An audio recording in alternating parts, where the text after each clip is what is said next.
और ये लेकर के पहुंचे हैं, लेकर के पहुंचे हैं, कंस के हाथ में दे दिया। लेकिन कंस को पता नहीं कैसे उसको दया आ गई और वो ये बोला कि आपने अपने वचन को निभाया, वचन की आपने अपने की कद्र की, आप लेकर के आए, लेकिन मुझे इस बच्चे से कोई खतरा नहीं है, फिर इस बच्चे को मैं क्यों मारूं, आप इसे वापस। बड़े प्रसन्न हुए वसुदेव जी कि बच्चे को जीवित छोड़ दिया। चले तो सही, लेकिन मन में संकित हैं। क्यों? कि दुष्ट है। दुष्ट आदमी का कोई ठिकाना, अभी कुछ कह रहा है, अभी कुछ कहेगा, क्षणे रुष्टा क्षणे तुष्टा, रुष्टा तुष्टा क्षणे क्षणे, अव्यवस्थित चित्रा नाम प्रसादोपि भयंकर। ऐसे लोगों का संग भयंकर होता है, पता नहीं क्या कर बैठे हैं। और वही हुआ, जैसे ये लेके वापस आए वहां पर नारद जी पहुंच गए और नारद जी ने उसको भड़काते हुए ये कह दिया ऐसे फ्लावर हाथ में लेकर के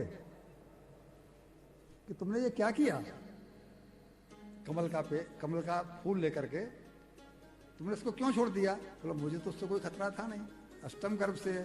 बोला फर्स्ट अष्टम भी हो सकता है और अष्टम पहला भी हो सकता है। और फिर गिना दिया किसको, यहां से पंखुड़ी को गयो पहली है कि नहीं है, और फिर यहां से बोला कि ये 8वीं है कि नहीं है। अब आप पूछेंगे ऐसा क्यों किया, तो एक ये अलग कथा है, वो मैंने यहां लिखी हुई है, लेकिन समय नहीं है। वो सांप मिला, फिर उसको सांप मिला। वो सांप ये था कि ये वसु थे, वसु होने के नाते जब इनको सांप मिला तो इन्होंने एक संत की प्रार्थना की, तपस्या की, संत से आशीर्वाद लिया। तो उसने कहा तुम बनोगे तो तुम जाओगे तो सही गर्भ में, तुम्हें जन्म तो धरती पर लेना पड़ेगा, लेकिन तुम एक दिन में ही शरीर छोड़ दो, तुमको ज्यादा दिन तक वहां धरती पर यानी मृत्यु लोक में नहीं रहना पड़ेगा। इस नाते ये पहुंचे और इसको भड़काया। भड़काने के बाद में इसने फिर दोबारा वापस मंगाया कंस ने इस बालक को, और पत्थर पर पटक करके जो प्रसंग आता है उसको एक एक करके 6 बालक वसुदेव देवकी को और हुए। वसुदेव देवकी को 6 बालक और हुए। 7म गर्भ जो है उसमें आए भगवान बलराम, शेष अवतार यानी भगवान शेष बलराम जी जब उसमें आए तो बलराम जी की देखो प्रसंग लंबा होता जाता है।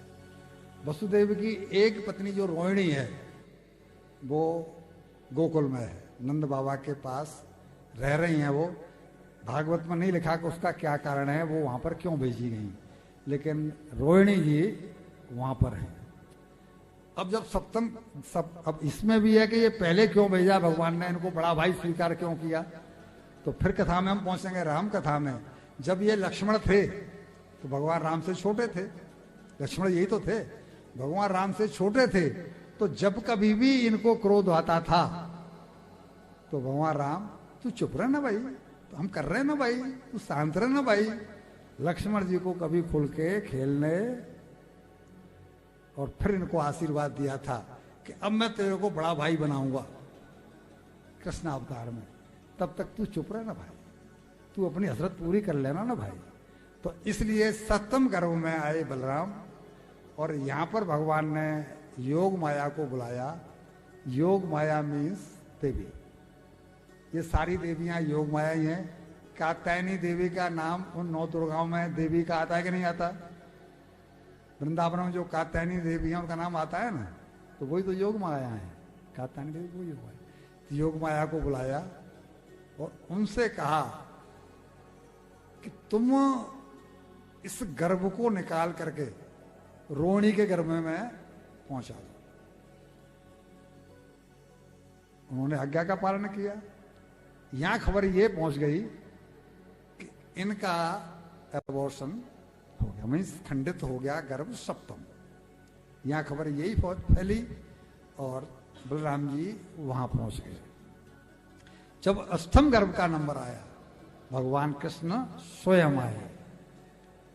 भगवान कृष्ण स्वयं आए गर्भ में, भगवान गर्भ में नहीं जाते।